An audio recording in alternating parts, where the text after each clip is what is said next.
Hola, ¿qué tal? Soy Javier Garza Ramos para Latinus, con el tema que dominó la agenda esta semana, el descubrimiento de un campo de exterminio, realmente no hay otra forma de llamarlo, en Teuchitlán, Jalisco, a unos 60 kilómetros de Guadalajara. Y para comentar las distintas caras que tiene este escándalo, más allá del hallazgo en sí, por supuesto que indigna el descubrimiento de este lugar y sobre todo por la forma tan gráfica en que nos hemos enterado, las fotografías de los zapatos, las fotografías de la ropa, los mensajes que dejaron algunos de los jóvenes que habrían estado secuestrados ahí, forzados a un entrenamiento como carne de cañón para el cártel Jalisco Nueva Generación. Por supuesto que todo eso indigna, pero también hay otros dos factores que me parece que agrandan ese enojo de parte de la opinión pública. Dos atributos que tiene o agravantes que tiene todo este hecho. Uno es el que no es la primera vez que sucede y demuestra entonces cómo parece que nos hemos curtido, cómo parece que hemos perdido sensibilidad frente a hechos como este. No es la primera vez que se descubre un campo de exterminio en donde un grupo del crimen organizado tenía lugares para entrenar a sus sicarios o para desaparecer cuerpos de personas que habían asesinado. Supimos que los Zetas, por ejemplo, utilizaban el penal de Piedras Negras, Coahuila, entre 2008 y 2011 como un lugar para hacer justamente lo que el cártel Jalisco Nueva Generación estaba haciendo en Teuchitlán, asesinar allá personas que habían desaparecido. Sabemos también que los Zetas tenían otro campo de este tipo en García, Nuevo León, que fue descubierto en 2015. Entonces no es la primera atrocidad que vemos en los grupos del crimen organizado. Indigna también el ver que el cártel Jalisco Nueva Generación creció a un nivel de violencia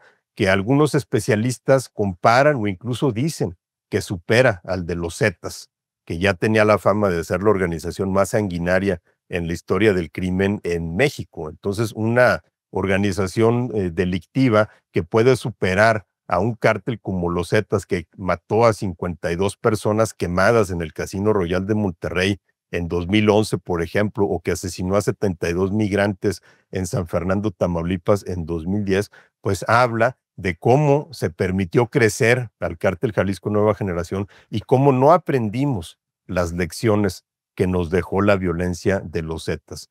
Ese es, creo, uno de los factores que agrava la indignación que sentimos. Y otro es, por supuesto, uno de los puntos más polémicos, y es el hecho de que las autoridades federales y estatales habían descubierto este lugar en septiembre del año pasado, pero en su momento o no vieron o no quisieron ver o callaron lo que había en ese llamado rancho Izaguirre en Teuchitlán. La Guardia Nacional hizo un operativo en donde mató a varios delincuentes y rescató a 2 secuestrados. La Fiscalía de Jalisco hizo el aseguramiento del lugar, pero en ningún momento escuchamos lo que hoy estamos conociendo, ¿no? De las actividades que ocurrían ahí adentro. Tiene razón el fiscal Alejandro Gertz, el fiscal de la República, en decir que no es creíble que ninguna autoridad local hubiera sabido lo que estaba ocurriendo en ese lugar. Sin duda tiene razón, pero solamente tiene la mitad de la razón, porque la otra parte de esa frase es que ninguna autoridad federal tampoco sabía. No es creíble, por ejemplo, que si la Guardia Nacional hizo un operativo en ese lugar en donde se estaban cometiendo delitos federales como desaparición de personas o posesión de armas de fuego prohibidas, no hubieran dado vista a la delegación de la Fiscalía General de la República en Jalisco, que no hubieran dado vista a la Secretaría de Seguridad Ciudadana, de la que en ese entonces todavía dependía la Guardia Nacional y cuya titular era Rosa Isela Rodríguez, la hoy secretaria de Gobernación.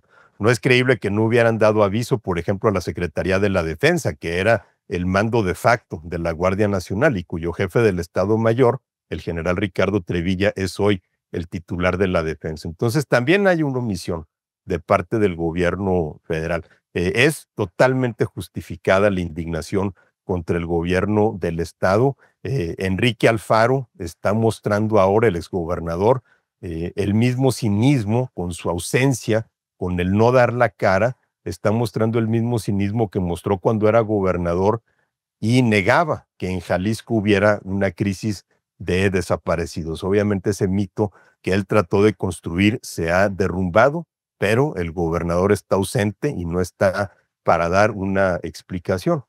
También sería más creíble el cuestionamiento de parte del gobierno federal sobre las omisiones del gobierno de Jalisco si con la misma vara midieran también a otros gobiernos estatales que son emanados de Morena, porque entonces esto ya se vuelve una especie de disputa política, o viendo a ver qué facción política saca la mayor ventaja, porque es claro que el gobierno federal no mide con la misma vara al gobernador de Sinaloa, Rubén Rocha Moya, señalado por el mismo Ismael El Mayo Zambada como que iba a estar presente en la reunión en donde el capo del cártel de Sinaloa fue secuestrado. No mide con la misma vara al exgobernador de Chiapas, Rutilio Escandón, que prácticamente le entregó la zona fronteriza del estado a grupos del crimen organizado. No miden con la misma vara al exgobernador de Veracruz, Cuitláhuac García, o a la gobernadora de Guerrero, Evelyn Salgado, rebasados también por la delincuencia. Entonces, sí es indignante, por supuesto, pero aquí parece que todos están buscando evadir su responsabilidad. Y fue en otras ocasiones cuando otros gobernantes, Felipe Calderón, Enrique Peña Nieto, los gobernadores de ese entonces, evadieron también su responsabilidad, pues que este tipo de cosas simplemente se repetía, porque no aprendíamos las lecciones que nos dejaban. Ojalá que en este caso pueda ser diferente.